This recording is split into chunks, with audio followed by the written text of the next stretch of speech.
अस्सलामुअलैकुम, आप देख रहे हैं समा। मैं हूं फराज अहमद और मैं हूं रमज़ईम। आगाज करते हैं कराची से, जहां मौलाना आदिल खान की शहादत के बाद कराची उलमा कमेटी का इजलास हुआ है, जिसमें उलमा कराम ने कातिलों की गिरफ्तारी के लिए हुकूमत को 48 घंटे का अल्टीमेटम दे दिया है। एलामिया में कहा गया है कि 48 घंटे में कातिल गिरफ्तार ना हुए तो इक़दामात उठाए जाएंगे, जिनमें पहिया जाम हड़ताल, एहतजाजी मुजाहरे और जुलूस शामिल हैं।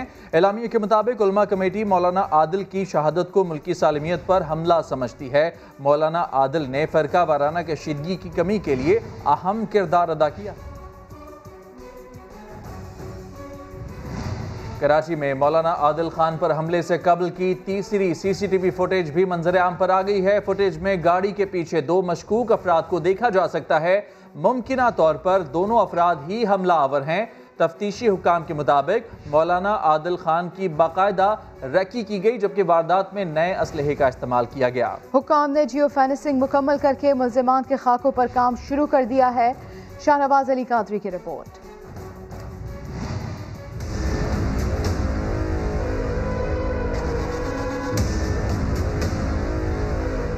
गुंजानाबाद इलाके शाह फैसल कॉलोनी में ठीक मिठाई की दुकान के सामने सड़क की दूसरी तरफ मौलाना आदिल खान की गाड़ी पार्क थी। ट्रैफिक रवा दवा था कि अचानक दो मुल्जिमान आए। एक ने गाड़ी पर गोलियां बरसाईं और दूसरा ट्रैफिक कंट्रोल करता रहा ताकि फरार होने में दुश्वारी न हो। फायरिंग के बाद दोनों मुल्जिमान तीसरे साथी के पास पहुंचे और मोटरसाइकिल पर बैठकर मुखालिफ सिम में फरार हो गए। हमले से कबल गाड़ी के करीब मौजूद दो मशकूक अफराद भी दिखाई दे रहे हैं। मुमकिना तौर पर दोनों अफराद ही हमलावर हैं। वाक़े से जुड़ी तीसरी फुटेज में हेलमेट लगाए मुल्जिम को गाड़ी का ताक़ुब करते देखा जा सकता है। तफ्तीशी हुकाम के मुताबिक ये वही मुल्जिम है जो दहशतगर्दों को मोटरसाइकिल पर बिठाकर रवाना होता है। तफ्तीशी हुकाम ने दहशतगर्दों का रूट मैप तैयार कर लिया। फॉरेंसिक जांच में मालूम हुआ कि मुल्जिमान ने वारदात के लिए नया असला इस्तेमाल किया। जैव वक़्वा के एतराफ़ में जियो फेंसिंग मुकम्मल और कोऑर्डिनेट्स भी हासिल कर लिए गए, जबकि अहनी शाहिदीन की मदद से मुल्जिमान के खाके तैयार किए जा रहे हैं। इधर मौलाना आदिल खान और उनके ड्राइवर मकसूद की नमाज जनाजा में सैकड़ों तलबा और शियारियों ने शिरकत की, जिसके बाद मौलाना आदिल खान को जामिया फारूकिया में वालिद मौलाना सलीमुल्लाह खान के पहलू में सपुर्दे खाक कर दिया गया। शाहनवाज अली, समा, कराची। मौलाना आदिल खान के कत्ल से मुतालिक तफ्तीश का दायरा बढ़ा दिया गया। तफ्तीशी हुकाम ने दारुल उलूम कराची में नस्ब कैमरों की फुटेज हासिल की, जबकि दारुल उलूम कराची के सिक्योरिटी गार्ड से भी पूछगछ की गई है। बात कर लेते हैं शाहनवाज अली कादरी से। शाहनवाज, अपडेट कीजिए। देखिए, बिल्कुल मौलाना आदिल और उनके ड्राइवर के कत्ल के जो वाक़या है उसका मुकदमा अब तक दर्ज नहीं किया जा सका है। ताहम जो तफ्तीशी हुकाम है उनकी जानिब से तफ्तीश का सिलसिला अभी जारी है। आज जो है एक टीम ने दारुल उलूम कराची का दौरा किया है, जहां मौलाना के हवाले से जो उनकी एंट्री एग्जिट और दीगर उनकी वहाँ पर जो टाइम स्टे किया था उस हवाले से तफसीलात इकट्ठी की गई हैं। दारुल उलूम के जो इतराफ़ में लगे CCTV फुटेजेस हैं वो भी हुकाम की जानिब से कलेक्ट की गई है। वहाँ पर जो उनके सिक्योरिटी गार्ड था, इसके अलावा वहाँ पर जो मेन गेट पर सिक्योरिटी गार्ड थे उनसे भी मौलाना के आने जाने के हवाले से तफसीलात इकट्ठी की गई हैं। मौलाना आदिल नमाज मगरिब से कबल जो है दारुल उलूम में दाखिल हुए थे। नमाज उन्होंने दारुल उलूम में ही अदा की थी और नमाज अदायगी के बाद जो है मौलाना तकी साहब से उनकी मुलाकात रही। मौलाना 7 बजे के करीब जो है दारुल उलूम से रवाना हुए थे। रवाना होते वक्त जो है उन्हें सिक्योरिटी गार्ड से सलाम दुआ की थी। सिक्योरिटी गार्ड ने जो बयान दिया है कि मौलाना जब यहाँ से रवाना हो रहे थे वो बिल्कुल अकेले थे, उनके साथ कोई सिक्योरिटी गार्ड मौजूद नहीं था। मौलाना के साथ एक ड्राइवर और एक और शख्स मौजूद था। ताहम जो ये वाक़े का मुकदमा अब तक दर्ज नहीं किया जा सका है। अब तक इस वाक़े का मुकदमा दर्ज नहीं किया जा सका है। बहुत शुक्रिया शाहनवाज अली, तफसीलन आपने अपडेट किया। और यहाँ कराची के अवाम के लिए एक बड़ी खबर है कि कराची में मोटरसाइकिल की डबल सवारी पर पाबंदी नहीं लग रही। सिंध हुकूमत ने पाबंदी का नोटिफिकेशन चंद ही घंटों के बाद वापस ले लिया है। इससे पहले सिंध हुकूमत ने 1 माह के लिए मोटरसाइकिल की डबल सवारी पर पाबंदी लगाई थी और अब अपडेट ये है कि कराची में मोटरसाइकिल की डबल सवारी पर पाबंदी नहीं लगाई जा रही, क्योंकि सिंध हुकूमत ने पाबंदी का ये नोटिफिकेशन चंद ही घंटों के बाद वापस ले लिया है।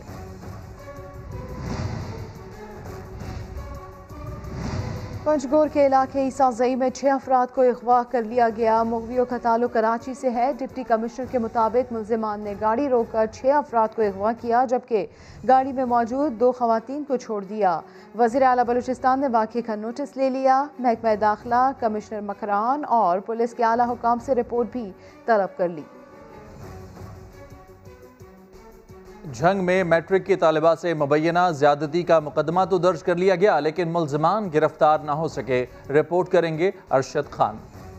झंग में मैट्रिक की तालबा से मुबैना ज्यादती। मुतासरा लड़की ने इल्जाम लगाया कि महल्लेदार साजिद ने दोस्त के साथ घर में घुसकर ज्यादती का निशाना बनाया, वीडियो भी बनाई। 8 माह से ब्लैकमेल कर रहे हैं। हमारे घर में घुस आए और उन्होंने मेरे साथ ज्यादती की और साथ मेरी वीडियो भी बनाई और बाद में धमकियां देता रहा। मुतासरा लड़की के वालिद की दरख्वास्त पर मुकदमा तो दर्ज कर लिया गया, लेकिन पुलिस कहती है मुल्जिमान पहले ही जमानत पर हैं। 6 अक्टूबर को उसकी FIR दर्ज की है।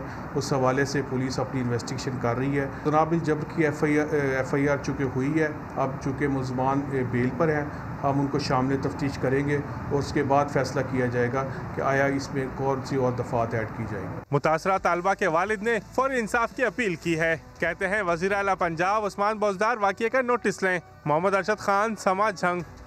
मुजफ्फरगढ़ में कचहरी चौक पर मुबैना ज्यादती का शिकार खातून ने खुद पर पेट्रोल छिड़क कर आग लगाने की कोशिश की। रेस्क्यू और मौके पर मौजूद शहरियों ने खातून को रोक लिया।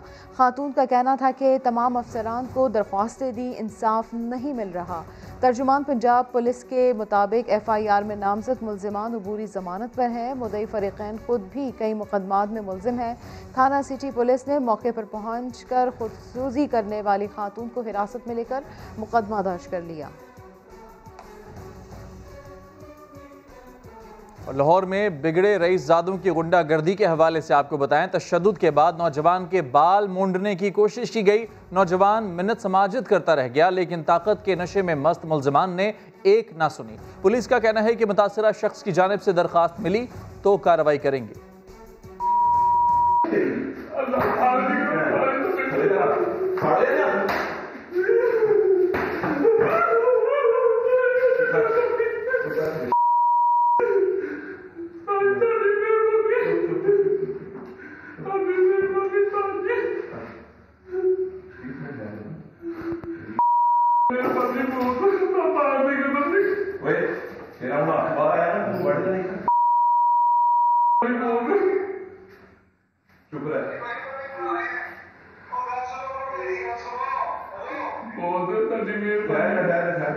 एंटी नारकोटिक्स फोर्स ने 2 मुख्तलिफ कार्रवाइयों के दौरान मुनशियात स्मगलिंग में मुलविस 2 बड़े नेटवर्क धर लिए। गैंग में 3 खवातीन भी शामिल है।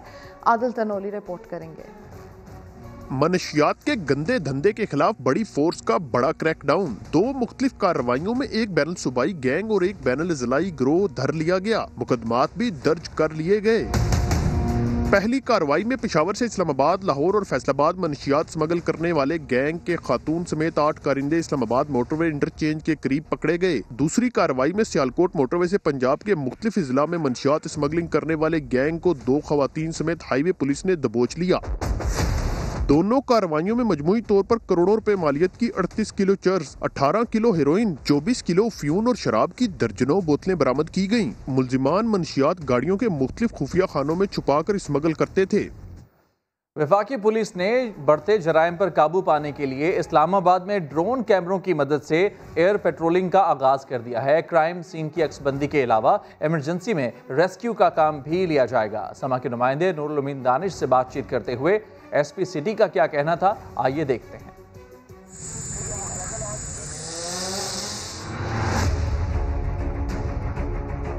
हमने एक एयर पेट्रोल यूनिट बनाया है जिसमें ड्रोन कैमरास जो हैं वो हमने इंट्रोड्यूस किए हैं। अभी हमारे क्राइम हॉटस्पॉट्स हैं, जो मराकज़ हैं, मेन शाहराएँ हैं, वहाँ पे ये पेट्रोलिंग करेंगी और सर्विलेंस करेंगी। तो इसको हम सर्च एंड रेस्क्यू के लिए यूज़ करेंगे। जैसे अक्सर हमारे हाइकिंग ट्रेल्स हैं, उसमें बाहर से लोग आते हैं जो कि रास्ता भूल जाते हैं या गुम जाते हैं। हमारे हाई प्रोफाइल क्राइम सीन्स हो जाते हैं, ऐसी जगह पर हो जाते हैं कि हमने उस पूरे एरिया को स्कैन करना होता है ताकि हम उधर से एविडेंस कलेक्ट कर सकें। वो भी हम इन ड्रोन्स के ज़रिए करेंगे। कोऑर्डिनेट सर्च ऑपरेशंस होते हैं, इंटेलिजेंस बेस्ड ऑपरेशंस होते हैं मुख्तलिफ जगहों में।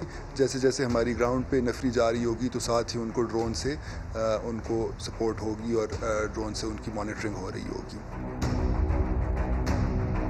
ट्रैफिक मैनेजमेंट के लिए भी जो हमारे रश आवर होते हैं जिसमें ट्रैफिक कहीं एक दो जगह बॉटलनेक्स पे फंसी होती है, उसकी भी एनालिसिस और उसको क्लियर कराने के लिए भी ये ड्रोन्स का इस्तेमाल होगा जी। इसमें ड्रोन ऑपरेटर के साथ साथ हमारी एक गाड़ी स्मार्ट कार जिसको हम कहते हैं, और वो सॉर्ट ऑफ एक QRF होगी उसके साथ। ड्रोन अपनी सर्वेलेंस के दौरान कोई भी मशकूक चीज़ देखता है या कोई वारदात देखता है तो उसके बिल्कुल साथ ही स्टैंड बाय टीम उसी विसिनिटी में 100 मीटर के अंदर जो है मौजूद होगी, जो कि फौरी तौर पे उस ड्रोन की निशानदेही पे वहाँ पे अप्रोच करेगी।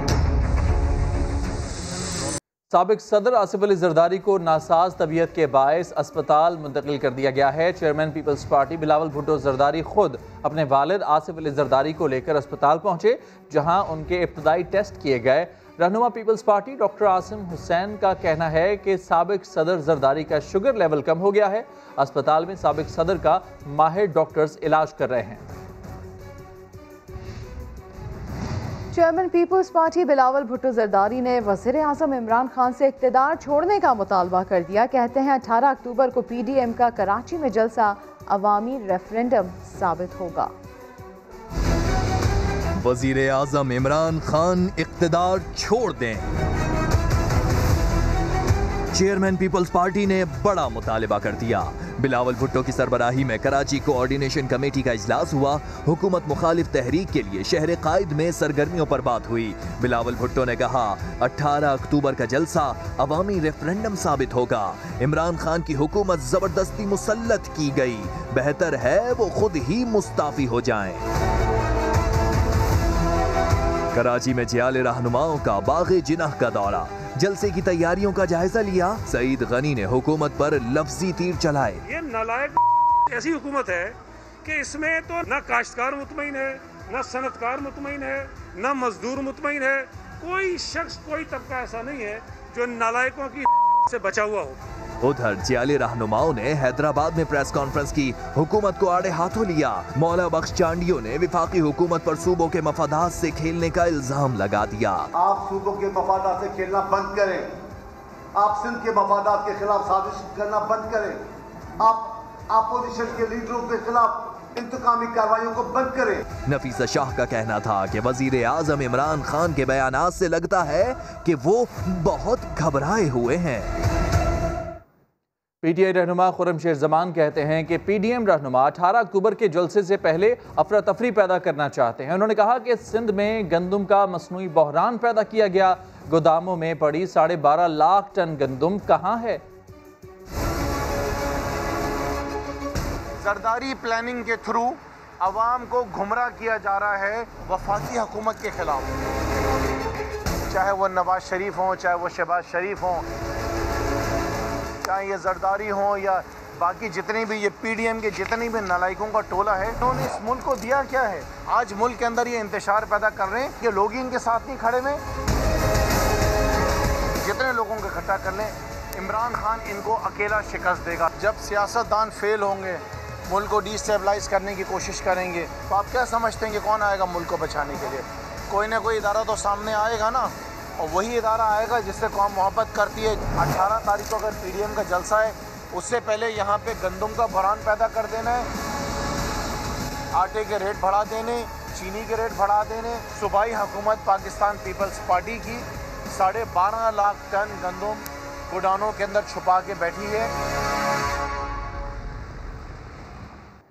PSP चेयरमैन मुस्तफ़ा कमाल कहते हैं सूबे के नारे का सबसे ज़्यादा फ़ायदा पीपल्स पार्टी को होता है। अपनी करप्शन छुपाने के लिए नफरत की सियासत की जा रही है कि ये जो लोग अपने इक़्तिदार को तूल देने के लिए आज भी 40 साल पुराना नुस्खा इस्तेमाल कर रहे हैं, और वो नुस्खा क्या है? वो ये कि अपनी सारी करप्शन को छुपाने के लिए नफरत की ऐसे बीज बो दो, नफरत की ऐसी सियासत शुरू कर दो कि इंसान का दुश्मन हो जाए। कमर तोड़ महंगाई की कमर तोड़ने के लिए हुकूमत ने कमर कस ली। वज़ीर आज़म इमरान खान ने हुकूमती इदारों और रियासती वसाइल के भरपूर इस्तेमाल का फैसला कर लिया। अहम फैसलों का ऐलान आज होगा। टाइगर फोर्स को भी मैदान में उतारा जाएगा।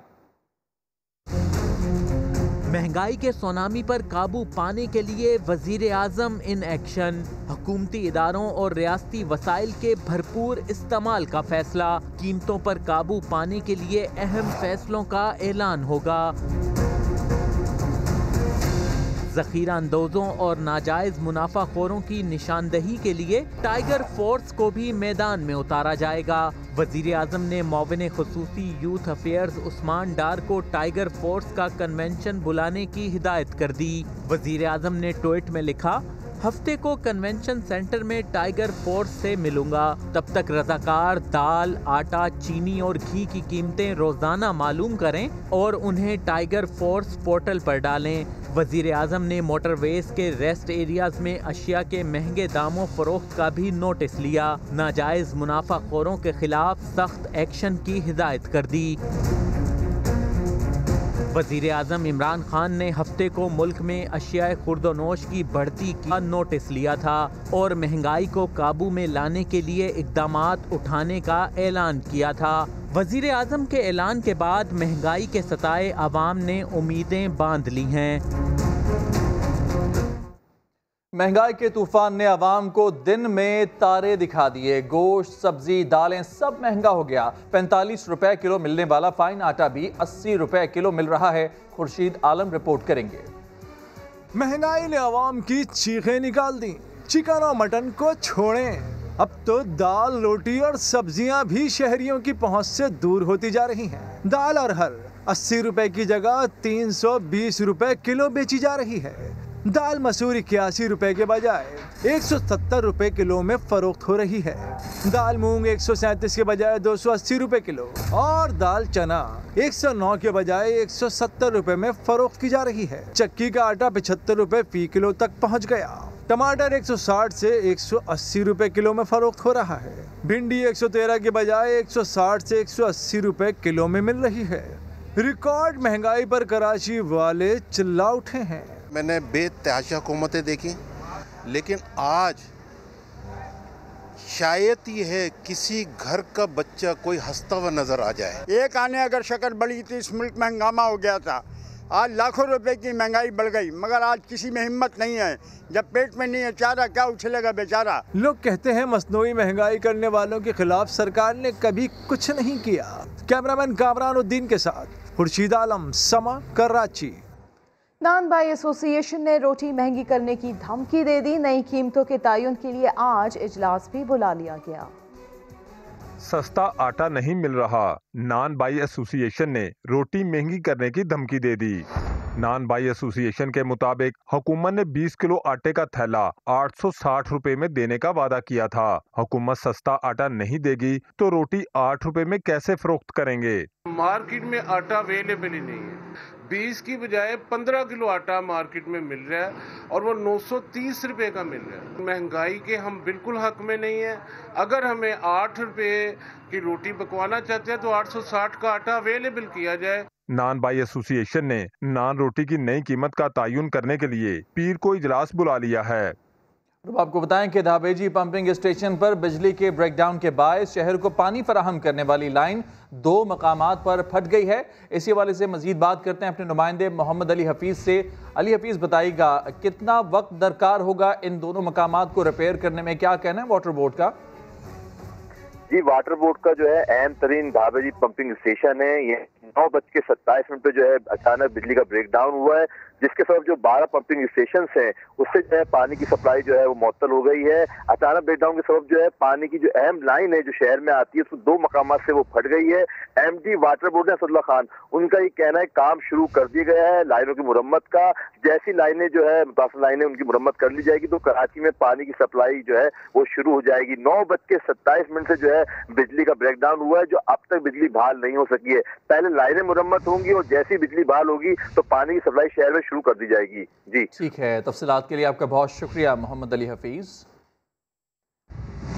तकरीर नवाज शरीफ ने की है तो भुगतेंगे भी वही। लाहौर के थाना शाहदरा में दर्ज होने वाले बगावत के मुकदमे से अहम दफात हज़फ। वज़ीर आज़म आज़ाद कश्मीर मरियम नवाज, शाहिद खाकान अब्बासी और एहसन इकबाल समेत दीगर लीगी रहनुमाओं के खिलाफ कार्रवाई न करने का फैसला कर लिया गया। बगावत का मुकदमा सिर्फ नवाज शरीफ भुगतेंगे। FIR से नवाज शरीफ के सिवा तमाम लीगी रहनुमाओं के नाम हज़फ कर दिए गए। लाहौर के थाना शादरा में लीगी क़यादत के खिलाफ दर्ज मुकदमे से अहम दफ़आत भी निकाल दी गईं। FIR से वज़ीर आज़म आज़ाद कश्मीर राजा फारूक हैदर, मरियम नवाज, शाहिद खाकान अब्बासी, ख्वाजा आसिफ, एहसन इकबाल, राना सना, परवेज रशीद और दीगर रहनुमाओं के नाम निकाल दिए गए।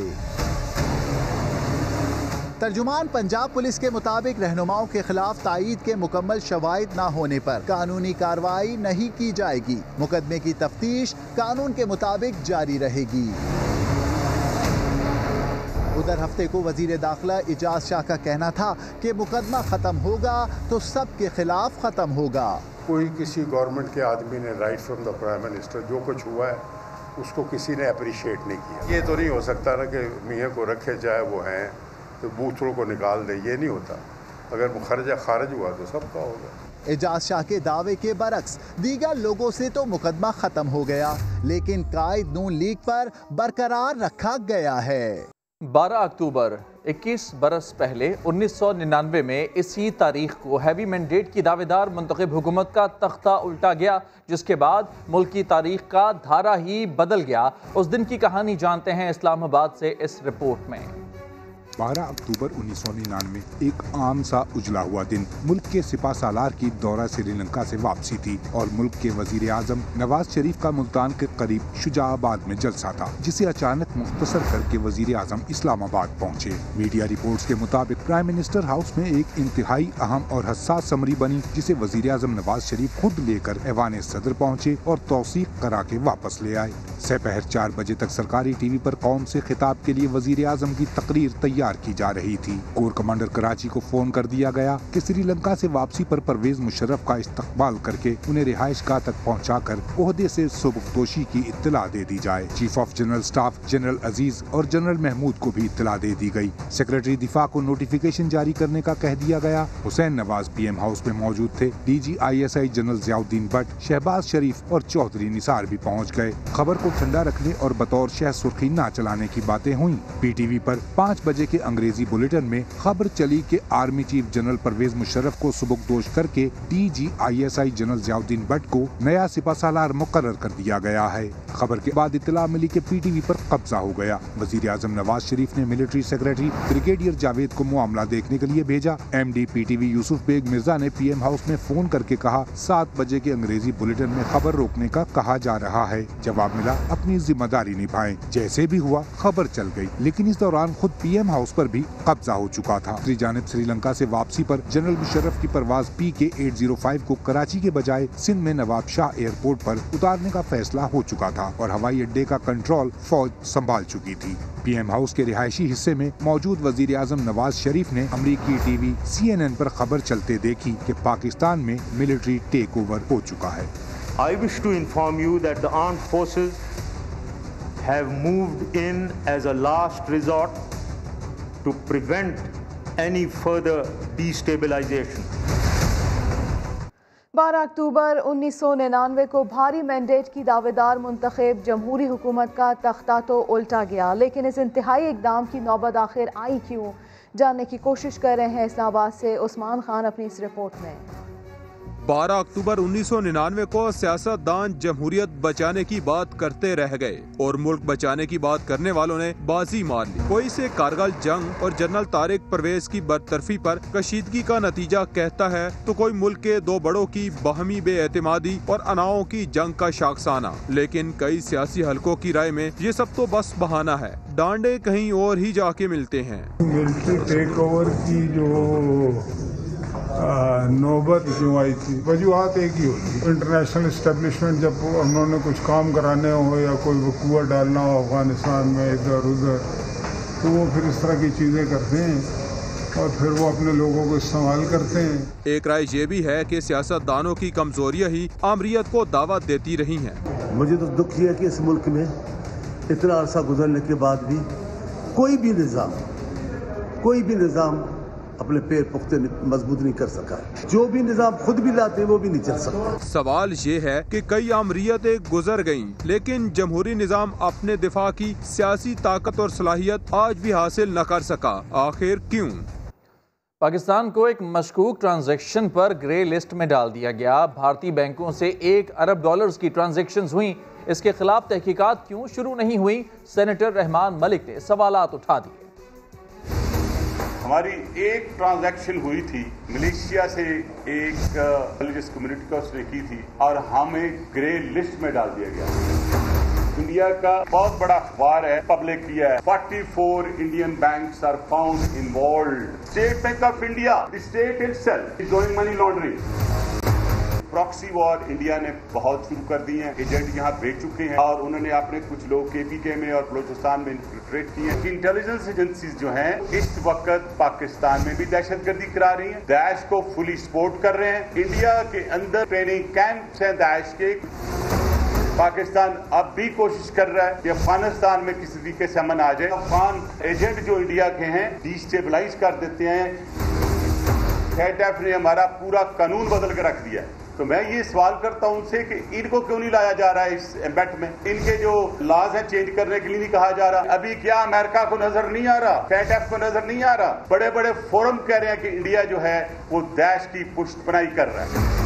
एक रिक्वेस्ट है हुकूमत पाकिस्तान के, ये क्यों अभी तक हाईलाइट नहीं की? एज ए कंप्लेनेंट अभी तक FATF में क्यों नहीं गए? FATF को भी खत लिख रहा हूँ और मैं यूनाइटेड नेशन को भी खत लिख रहा हूँ कि इस पे अमल होना चाहिए। नवाज शरीफ के बयानिए से बगावत करने वाले लीगी MPA जलील शरफपुरी ने एक और प्रेस कॉन्फ्रेंस कर डाली। कहते हैं नवाज शरीफ के बयानिए से भारत और यहूदी लॉबी फ़ायदा उठा सकती है। इदारों के साथ टकराव का रुझान मुल्की मफाद में नहीं। उन्होंने नवाज शरीफ को भी लोटा करार दे दिया। वाज़ेह किया कि उन्हें पार्टी से निकाले जाने का कोई नोटिस नहीं मिला। अदारों के साथ टकराव का जो रुझान है कतन मुल्क के मफाद में नहीं है। मियां साहब का बयानिया उनका अपनी एक सोच है, अपना एक पॉइंट ऑफ व्यू है, लेकिन भारत इससे फायदा उठाएगा, यहूदी लॉबी इससे फायदा उठाएगी। उनका बयानिया एक तो नहीं हो सकता, लेकिन इससे झलक नजर आती है कि जैसे वो इस बयानियों को मिसयूज करके पाकिस्तान के वकार को खराब करें। बदकमाश किस्म का आदमी जो पहले पीपल्स पार्टी में था, अभी राणा साहब की वजह से ये MP हो गया, लेकिन उसको ये किसने जुर्रत दी कि वो मेरे जैसे बाकरदार आदमी के सामने मेरा रास्ता रोके, बदमाशी करने की कोशिश करे, जब वो मेरी दस्तार के ऊपर वो लोटे रख रहा था। हालांकि लोटे तो ये सब है। क्या मियां नवाज शरीफ साहब ने खुद पार्टियां नहीं बदली? मैंने तो कोई पार्टी नहीं बदली। मुस्लिम लीग नून में था, उसके बाद तहरीक इंसाफ में गया हूं तो दिलो जान से गया हूं, और तहरीक इंसाफ के अंदर था तो मुस्लिम लीग नून ने मुझे टिकट की ऑफर की, तो इख्तलाफत रखते हुए मैंने टिकट कबूल की कि मेरे जो ज़हनी इख्तलाफात वो मौजूद हैं, उसको मैं खत्म नहीं कर सकता। नवाज शरीफ साहब के दौर में अदारा मिनाजुल कुरान के ऊपर चढ़ाई की गई, क्या हम वो भूल सकते हैं कि एक बेहुदा आदमी ने 2 दिन पहले से ये हरकत की है? तो क्या मियां नवाज शरीफ साहब को या कायदीन को या राना सनाउल्लाह साहब को उन रूनी फड़की? मैंने ये कल पीर तक का ये टाइम दिया हुआ है। अगर कल तक मियां नवाज शरीफ साहब का और राना सनाउल्लाह साहब का फैसला इस बेहुदा शख्स के खिलाफ नहीं आता, फिर हम समझेंगे कि वो खुद इस मिजाज के हैं। नाराज लीगी MPA अशरफ अंसारी ने गुजरांवाला में 16 अक्टूबर को रैली निकालने का ऐलान कर दिया। कहते हैं कि यूनुस अंसारी और उन पर हमला हो सकता है, नुकसान पहुंचा तो जिम्मेदार मकामी लीगी क़यादत होगी। हमने भी ऐलान कर दिया कि 16 अक्टूबर को इंशाअल्लाह अज़ीज़ हम भी गुजरांवाला के अंदर हुब्बे पाकिस्तान रैली जो है उसका इनेकाद करें। अफ़वाज पाकिस्तान के साथ इज़हार यकजहती के लिए इस रैली का इनेकाद कर रहे हैं। अब इन्होंने मंसूबा साजी की है कि ये हम दोनों भाइयों पर हमला करवा के हमें नुकसान पहुंचाने की कोशिश करेंगे। कोई भी नुकसान पहुंचा, जानी माली किसी किस्म का भी नुकसान, क्योंकि ये बात हम तक पहुंच चुकी है, तो उसकी ज़िम्मेदार जो है वो गुजरांवाला मुस्लिम लीग नून की मुकामी क़यादत और गुजरांवाला और मुस्लिम लीग नून की मरकज़ी और सूबाई क़यादत उसकी ज़िम्मेदार होगी। गद्दारी के मुकदमे से नवाज शरीफ के अलावा तमाम लीगी रहनुमाओं के नाम निकाल दिए गए। समा के प्रोग्राम न्यूज़ बीच में शेख रशीद से सवाल हुआ, क्या आप नवाज शरीफ को गद्दार मानते हैं? तो शेख रशीद बोले, गद्दार सख्त लफ्ज़ है, उन्हें चोर डाकू कह सकते हैं। उन्होंने मजीद कहा कि जलसों से आज तक कोई हुकूमत नहीं गई, मुल्क में दहशत गर्दी के शदीद खतरात हैं, अपोजिशन समझ नहीं रही। उनका मजीद क्या कहना था, आइए सुनते हैं। जलसों से हुकूमत नहीं गई आज तक कभी, सब लोगों को पिटवाने के लिए यहाँ भेज दी है दहशतगर्दी की भेंट। मैं भी मर सकता हूँ इस 4 महीनों में, क्योंकि इंडियन इन्फ्लुएंस एजेंट मुल्क में दाखिल हैं। ये इंटरनेशनल एजेंडा है पाकिस्तान में अदम इस्तेकाम पैना। और ये कौन कर रहा है? ये कर रही है ये लोग जो चोर और डाकू अपने केसों से बचना चाहते हैं। क्या मर जाना सियासत है? इन लोगों के लिए मरे भगोड़े। आए नवाज शरीफ पाकिस्तान में, इन्होंने पाकिस्तान को तबाह बर्बाद किया। क्या जलसों से लोगों ने बदल जाना है जी? वो कह रहे हैं हम इमरान खान को लाने वालों के खिलाफ। इमरान खान के लाने वालों के खिलाफ इसलिए है कि फौज जमहूरियत के साथ खड़ी है। कौन लाया इमरान खान को? इमरान खान को अल्लाह लाया और ये पाकिस्तान की कौम लेके अवाम के खिलाफ। और इनको जेल कौन लेके जाएगा? इमरान खान। क्या मियां नवाज शरीफ गद्दार हैं शेख रशीद अहमद की नजर में? गद्दार बहुत सख्त लफ्ज है। आप उसको करप्ट कहें, मुजरिम कहें, चोर कहें, डाकू कहें, इन्फ्लुएंस एजेंट कहें। नवाज शरीफ ने ये तो नहीं कहा फौज को खत्म कर दो। फौज, उसका बाप भी नहीं कह सकता फौज को खत्म। वो खत्म हो जाएगा, उसकी कोई सियासत नहीं है। संभाल के रखना मेरी रिकॉर्ड, वो खत्म हो जाएगा। इस मुल्क में सख्त शदीद किस्म के खतरात हैं और ऐसे खतरात हैं जिसको ये अपोजिशन वाले समझ नहीं रहे। वो सिर्फ कह रहे हैं वोट को इज्जत दो, नोट को इज्जत दो, नोट को इज्जत दो, कोर्ट को इज्जत ना दो, क्योंकि कोर्ट कह रही है आओ ना। और अब आपको ऐसी दुनिया में लिए चलते हैं जहां एक तरफ बसते हैं इंसान और दूसरी तरफ हैवान। साहिल जोगी की रिपोर्ट देखिए।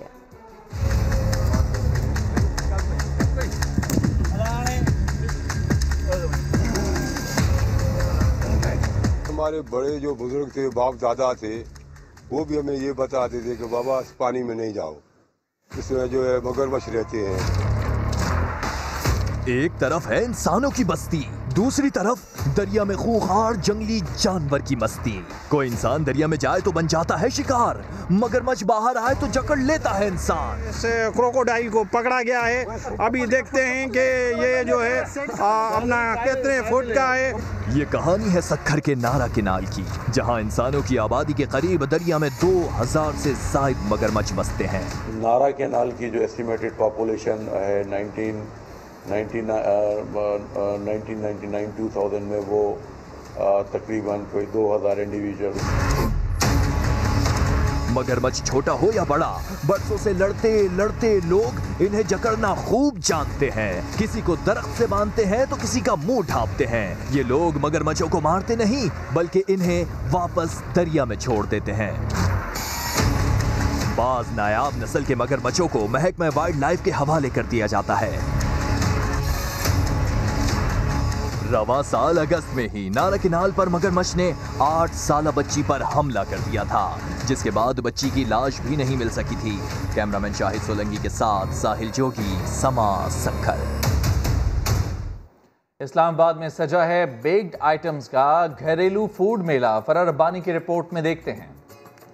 Cakes, pastries, brownies, pizza, lasagne. Islamabad के मॉल में लगे बेक्ड आइटम्स फेस्टिवल में तो जायकों की बहार छा गई। खास बात ये कि खवातीन ये सब कुछ घरों से खुद तैयार करके लाई हैं। तभी तो फिटनेस और डाइटिंग का खास ख्याल रखने वाले भी बेधड़क खाते चले गए। सब चाहते हैं कि कोई मजे की चीज खाएं। वीकडेज पे आप डाइट कर सकते हैं। हफ्ते में एक बार एक चीट मील या चीट डे जरूर होना चाहिए, सो दैट डाइट में फ्लेक्सिबिलिटी आए और लोग जो है अपने लाइफस्टाइल को एंजॉय कर सकें। स्टॉल सजाने वाली खवातीन कहती हैं घर में थोड़ा सा ज्यादा काम कर लिया जाए तो दूसरों की सेहत और अपनी कमाई में भला क्या बुराई। आमतौर पर ऐसे बेकरी आइटम्स से तो लोग परहेज ही करते हैं, लेकिन यही सब कुछ अगर घर का बना हुआ मिल जाए तो हाथ रोके से भला कहाँ रुकते हैं।